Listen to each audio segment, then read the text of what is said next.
তুমি যদি এদেরকে কার্টুন ফেসের মাধ্যমে এদেরকে খুঁজে বের করতে পারো তাহলে তোমাদের কোটি কোটি ডলার দিব। তখনই ছেলেটা চোখের পর্দা সরে চ্যালেঞ্জটি অ্যাকসেপ্ট করতে আসে। তখনই ছেলেটা একটা লড়াই চুজ করে নেয়। লড়াইতে লেখা আছে এই খাবারগুলো ছকিনাকে দিতে হবে। ছেলেটা তো অবাক হয়ে যায় এখন কাকে দিবে, এখন আমি ছকিনাকে কিভাবে খুঁজবো, তোমরা আমাকে একটু সাপোর্ট করো।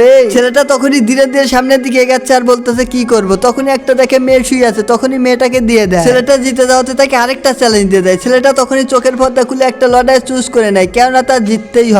লটাইতে লেখা আছে তুমি যদি চম্পা পাগলকে মেশিন দিয়ে ফেনা দিতে পারো তাহলে তুমি উইন। এখন আমি চম্পা পাগলকে কিভাবে পাই, মেশিন তো হাতেই নিলাম, দেখি তো এটা চম্পা পাগল নাকি। মেয়েটা মুখ খুলতে ছেলেটা মুখ দিয়ে জড়িয়ে দিল। মেয়েটা তখনই কাঁদতে লাগলো এবং চোখ পুঁততে লাগলো। রেগে এসে ছেলেটাকে আরেকটা চ্যালেঞ্জ দেওয়া হলো, কেননা ছেলেটা তো কিভাবে পারে। তাই ছেলেটা চোখের পর্দা খুলে আরেকটা লটাই চুজ করে নিল। লটাইতে লেখা আছে একটা ফর্সা মেয়ে দেখে এইগুলো দিতে হবে। ছেলেটা তো অনেক খুশি, এখন ফর্সা মেয়েকে যেভাবে ছেলেটা এখন খুঁজবে। ছেলেটা দীর্ঘ বিশ্বাস ছিল এটাই ফর্সা মেয়ে হবে। তখনই মেয়েটাকে মাস্ক খুলতে বলে, মেয়েটা মাস্ক খুলে দেখে এটাই ফর্সা মেয়ে। তখনই মেয়েটাকে দিয়ে দেয় এবং মেয়েটা অনেক খুশি হয়। আরেকটা লটারি আছে, আসো দেখি তোমার ভাগ্য কি। তখনই ছেলেটা লটারিটা চুজ করে নেয়। লটারিতে লেখা আছে এখানে দুটা মেয়ের মাস্ক একসাথে খুলতে হবে। তখনই ছেলেটা টুকটুক করে এগিয়ে যায়। মেয়ে দুটা ছেলেটার সাথে যা করলো সেটা দেখার আগে এই ছবিটি দেখলে নাকি জীবনে যত গুণা সব মাফ হয়ে যায়। এই ভিডিওতে যে একটা লাইক একটা সাবস্ক্রাইব করবো, আল্লাহ তুমি এখানে যা তাকে তৌফিক দান করো এবং তার জীবনের যত গুণা মাফ করে দিও। ছেলেটা তখনই মেয়েদের মাস্ক খুলে দেয়। মেয়ে দুটো তখনই তার চিঠি পড়তে আসে। সেখানে লেখা আছে তোমার যত জমি বাড়ি আছে আমাদের নামে দিতে হবে। ছেলেটা তখনও অবাক হয়ে যায়।